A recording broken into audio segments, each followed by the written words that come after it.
All right, what's going on, guys? So we're gonna give you a full tutorial on how to start fake cuttings, how to get them to root from start to finish, how to even take the cuttings, when to take the cuttings. So stay tuned and let's get right into it. All right, so the number one thing we got to do is look at taking our cuttings. So when is the right time to take the cuttings? That is going to be in the fall when the trees are dormant, or in late winter, early winter, before any hard freezes really hurts the wood. So right now it's mid-December. We're expected actually like 6 degrees here over the weekend, some Arctic blast. So I'm going to take all my cuttings in now for rooting, and any cuttings I'm going to sell will be taken now. So I'm going to go to some of our trees and show you what good cuttings would be and which ones would not be so good. So we're going to come in here and look at our potted figs. And again, understanding when to take the cuttings is quite important. That's step number one. You're going to want to take them when there's no longer any leaves on your trees, when it is early winter, right before any severe cold comes in. Now, there's a few things I like to look for when I take cuttings. So I'll give you the first example. Here is my Smith fig tree. And this cutting down here, it's low growth. So, an ideal cutting is about 6 inches pencil thickness to Sharpie thickness. And you want to come in here and you see here's a node. This is what a node looks like on a fig tree. You want to come in and you want to cut right below that node. And if I pick up this cutting, we can see this is a nice cutting. It has 1, 2, 3, 4, 5, 6 nodes, and it's about 8 inches long. This is a really good cutting to have, and I'll keep that. Looking at some other varieties, like here we have our giant Nerucciolo d'Alba. We have our, Sakura Black. So these need to be pruned in a specific way. So again, I'm going to look for on either of these a branch that is, 6 to 8 inches. So like up here is going to be a perfect cutting as well. As you guys can see, hopefully zooming in, it's about 6 to 8 inches and has multiple nodes. So those are for the cuttings. Alrighty, guys, so now you got your fig cuttings, you've taken them, you have them all inside. I'm going to show you how we're going to prepare the fig cuttings, kind of just give them a little rinse off to get any unwanted debris off of them. And then I'm going to show you how to get the potting mix started. Now, again, if you're watching this, I use coco coir and I use perlite. And I'll kind of get into that mix in a little bit. So let's get inside, let's show you how we're going to clean our fig cuttings and then get them mixed prepared, and we'll move on from there, guys. All right, so you have your cuttings, and this is my variety of Nerucciolo d'Alba. I have about maybe 8 of these, and you can just see here. So here is an example of a great cutting to have. Again, we have 1 node, 2 node, 3 node, 4 node, 5 node, 6 node, 7 nodes. Here's another one right about this one. These are a little bit longer. These are about like maybe 8 to 10 inches, but 1 node, 2 node, 3 node, 4 node. You should always have more than 3 nodes. And anywhere from really 6 to 10 inches are good size cuttings. So what I'm going to do is I just prune these off my tree. I have a little soft bristle cleaner here with some dish soap on it. I'm just going to turn on my water, right? And kind of just rinse these cuttings off, right? Because some of them, they might have some debris. They might have some overwintering pests. They might have some fungus or mold on them. As you know, before I cut these put these cuttings in any rooting medium, I want to really make sure that they are cleaned off. And I'm just going to scrub lightly. I don't want to go too hard. I don't want to rip the nodes off or the bark. I'm just slightly going to just brush off any debris that might be on here, any dirt, rinse off, and then set aside for the next step. So, all right, so now that you have all your cleaned and dried now cuttings, you let them sit out for about 20 minutes. You're going to take some Parafilm, which is kind of just a wax coating, and you're just going to insulate the tip. So you can tell which way the cutting is up and down by these nodes here. So this is the leaf spot, and then the new node, and then the leaf spot, and then the new node. A cutting is upright when the leaf spot is, the old leaf scar is below the new node bud, right? So we can see here, this one's self-explanatory because this tip is pointed upwards. But on one where you took a cut that doesn't have the tip, again, you're going to look for a leaf scar and then a node, and a leaf scar and a node. So anyways, so we're going to take this cutting, and we want to make sure that this top doesn't lose too much moisture during the rooting process. So I'm going to take my Parafilm here. It's like maybe $8 on Amazon. I'm going to take that, and I'm just going to make sure that I can wrap around the top of this cutting like this, stretching as I go, pulling and stretching as I go. These buds will actually break through this when they're waking up from dormancy in the rooting process. And I like to go just a few inches down to ensure that this cutting doesn't lose too much moisture. So when this goes in the pot, it should be like covered to here. You'll have like this much space, and then the top will be protected. So I'm gonna do this for all these cuttings, and then we're gonna talk about the medium and the final steps. All right, so you have your cuttings, you have them washed, you have them parafilmed. The next most important step is your medium. So in here I have a 1 block of cocoa coir. You can get this cocoa coir, you can get this on Amazon.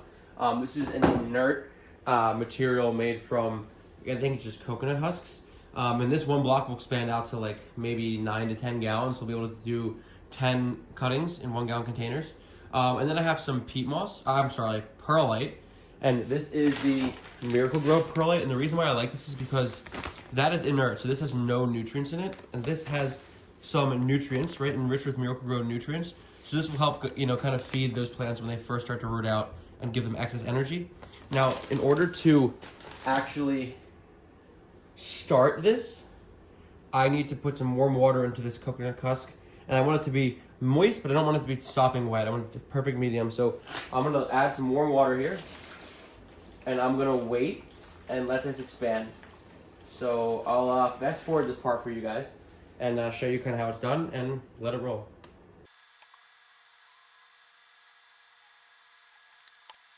All right, so you can actually see that this has soaked up most of the water and it's actually quite big now.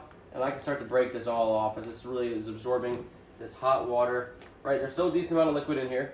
So I'm just gonna keep moving this around and letting this peat moss kind of do its thing, letting it absorb all the water.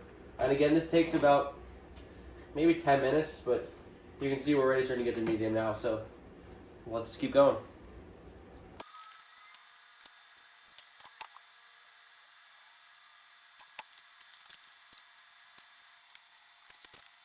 All right, so it's pretty much done now. So I can take some of this, right? So I can shape it in my hand, right? So it's nice. And when I squeeze, only a little bit of water should come out.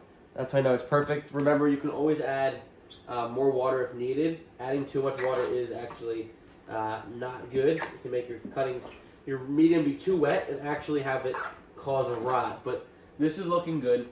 So what I'm gonna do now is I'm going to add a little bit of perlite, which just increases, again, some drainage, makes it more airy, and we'll add some nutrients to this. And then I'm going to mix it up and fill it into our, fill this in our potting, structure that we want to use. And we're using 1 gallon grow bag, so let me just mix this all up. And again, this is not an exact science, it's kind of just a feel.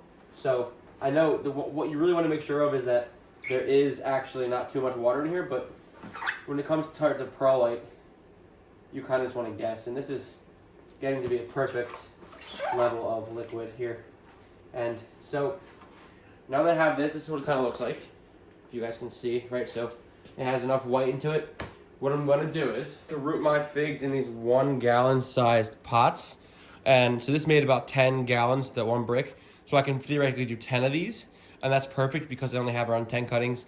I'm gonna fill this guy up with soil, bring it inside, and show you the final step. All right, so we got the final step. We have our pot with our rooting medium that's not too moist. And the reason I do use cocoa coir and not some other type of potting soil is because this is inorganic. And when we use a potting soil or outdoor soil, especially indoors, we can really facilitate mold, rot, and any bugs. This has really no bug eggs. It has a really small ability for rot to occur. I think that this, the roots respond the best to coconut coir and a splash of this perlite that has some nutrients. Okay, so nonetheless, we are going to get moving on here and to finish up. So I have all of my cuttings here that I'm looking to root, at least in this first phase of rooting. And I think I'm going to start off with rooting my Grigio cutting. I got this cutting from Off the Beaten Path Nursery, and there's not too much said about it. It's expected to be a new fig, and one that's quite promising. It's a big green fig, and I've kind of been loving my green figs lately, but nonetheless, so I'm probably going to stick this guy in about this deep, right? So before I do that, I have rooting powder. You can use anything that you like. I just got this, and I don't know how it works, but they all kind of work the same. So I'm gonna take this, get this ready, and then I'm gonna take a pair of clean pruners and just kind of scrape like this into the bark. And what this is going to allow it to do is to let that hormone really get inside of the wood and to allow it to kind of start,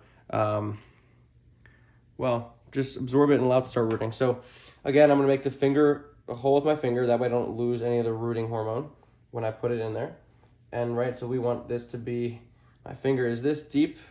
We probably want to go a little bit deeper if I can. There we go. That's probably perfect. We're now going to take our cutting, make sure it's clean, make sure there's no dirt on where we're going to dip it in, right? Okay, perfect. And then we're going to dip. Okay, we're going to tap off any excess. Tap, tap, tap, tap, tap, tap, tap, tap, tap. Right, we got this coating. They're not always going to be this coated. It depends on the level of moisture on the cutting, but then we're simply just going to slide on in and cover up.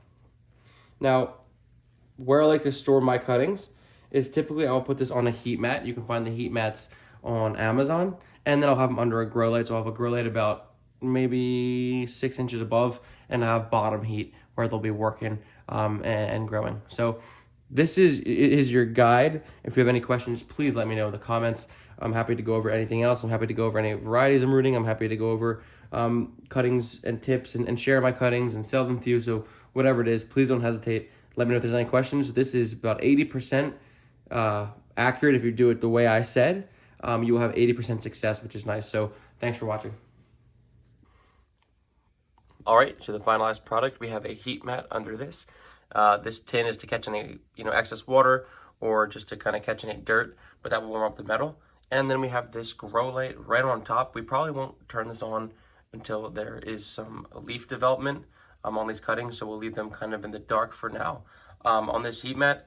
And in about 2 to 3 weeks, I'll do maybe to 6 weeks is the range when roots and leaves will start forming. I will do an update video and kind of show you guys any progress. But here it is. There's 1, 2, 3, 4 plus 2 is 6 cuttings here, and some lemon cuttings as well. This is going to be the best way to root them. And thanks for watching, guys.